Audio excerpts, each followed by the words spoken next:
Warahmatullahi wabarakatuh. Melanjutkan materi kita mengenai kebijakan tentang pendidikan karakter.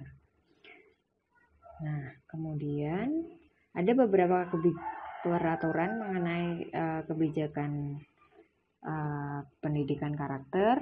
Jadi, seperti yang kita ketahui sendiri, memasuki abad 21 ini, Indonesia, terutama masyarakat Indonesia itu menghadapi berbagai perubahan yang bersifat sangat fundamental sendiri ya, baik di tingkat regional maupun nasional sendiri.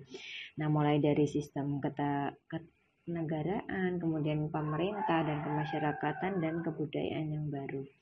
Nah, sehingga di sini akan terjadi perubahan antara lain dengan kita orientasikan kembali kepada pembangunan, desentralisasi, otonomi daerah, demokrasi, bonus demografi, kemudian Indonesia juga mengalami keterbukaan dan interaksi global yang semakin intensif. Nah, untuk menghadapi hal tersebut, maka diadakanlah pendidikan karakter agar nantinya mampu mencetak generasi bangsa yang unggul, kemudian berkarakter baik.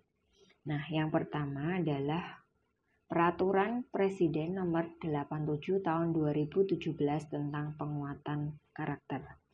Nah, di sini maksud dari Peraturan Presiden ini adalah untuk mendukung penyuksesan penguatan pendidikan karakter sebagai wujud nyata dari gerakan nasional revolusi mental. Nah, seperti yang kita ketahui sendiri, pemerintah sudah meluncurkan adanya gerakan atau kita sebut sebagai penguatan pendidikan karakter. Ini merupakan gerakan di bidang pendidikan, itu di bawah tanggung jawab dari masing-masing satuan pendidikan untuk memperkuat karakter peserta didik. Nah,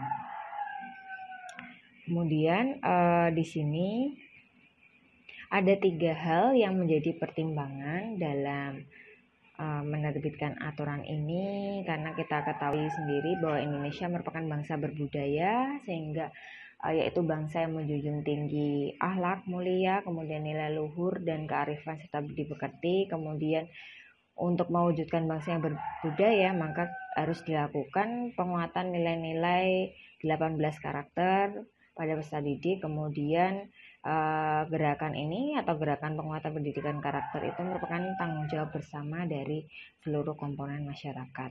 Kemudian pada pasal 2 disebutkan bahwa tujuan dari penguatan pendidikan karakter yaitu yang pertama adalah membangun dan membekali peserta didik menjadi generasi sebagai generasi emas untuk agar nantinya mereka menjadi calon-calon lulusan yang berjiwa Pancasilais, kemudian juga memiliki karakter yang baik dalam rangka untuk menghadapi perubahan global yang terjadi di masa depan. Kemudian yang kedua adalah untuk mengembangkan platform pendidikan nasional yang menjadikan pendidikan karakter itu sebagai jiwa utama pada proses penyelenggaraan pendidikan dengan adanya dukungan pelibatan publik yang dilakukan melalui pendidikan pada jalur formal, non-formal, dan informal dengan memperhatikan keberagaman budaya Indonesia. Yang ketiga adalah untuk merevitalisasi dan memperkuat potensi serta kompetensi dari pendidik, kemudian tenaga kependidikan, peserta didik atau siswa, kemudian masyarakat dan lingkungan keluarga dalam mengimplementasikan penguatan pendidikan karakter.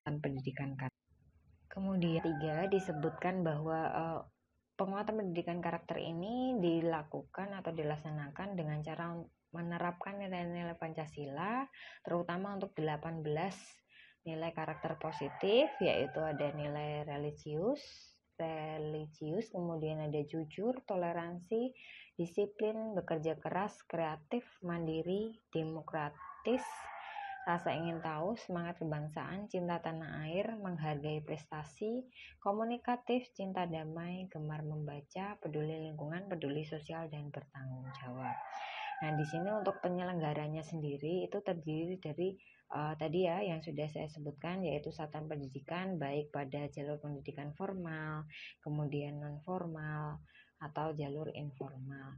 Nah, pada pasal 5 disebutkan bahwa prinsip-prinsip dari penyelenggaraan penguatan pendidikan karakter yang pertama adalah berorientasi atau berpusat pada berkembangnya potensi peserta didik secara komprehensif, menyeluruh, dan terpadu. Kemudian adanya keteladanan dalam penerapan pendidikan karakter pada setiap lingkungan pendidikan.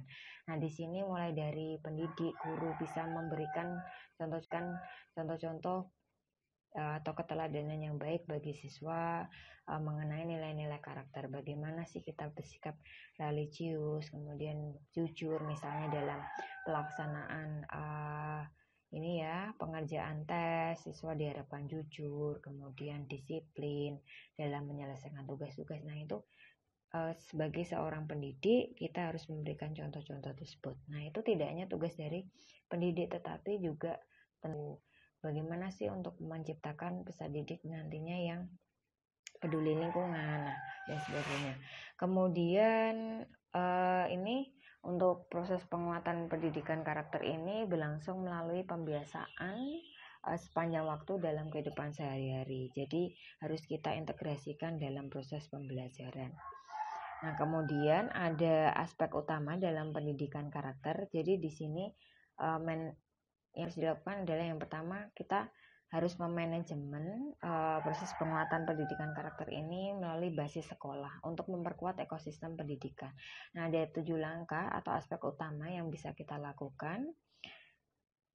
Oke, di sini bisa kita lihat yang pertama adalah penguatan jejaring tripusat pendidikan, yakni adalah kita ketahui sendiri bahwa sekolah, keluarga, dan masyarakat itu merupakan satu kesatuan dalam proses pendidikan peserta didik. Nah, saling ada keterkaitan antara ketiga tadi. Kemudian sekolah itu menjadi sentra utama bagi proses pendidikan tetapi juga lingkungan sekitar ini bisa kita jadikan sebagai sumber belajar.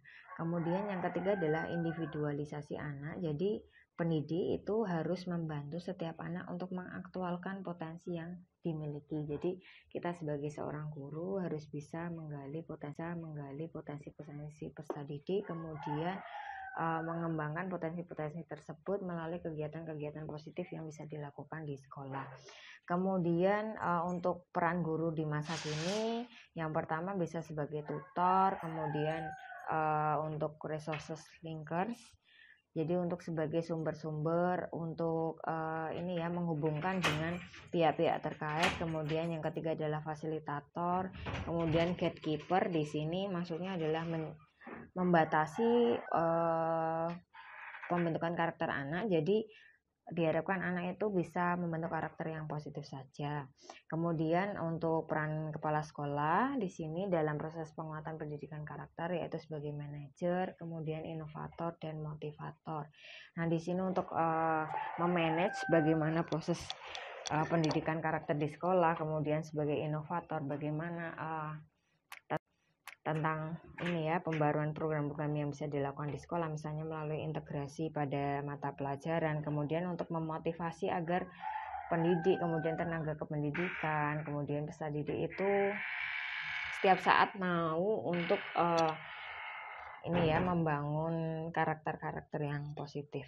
Kemudian yang ke-6 yaitu adalah pada proses penilaian, yaitu ini tidak hanya mencatat nilai dalam bentuk angka-angka, kemudian yang bersumber dari kegiatan intrakurikuler, tetapi juga bisa kita berikan penilaian dalam bentuk deskripsi ya terkait dengan kepribadian atau karakter. Kemudian penguatan karakter bersama keluarga, karena kita ketahui sendiri bahwa keluarga itu merupakan madrasah pertama bagi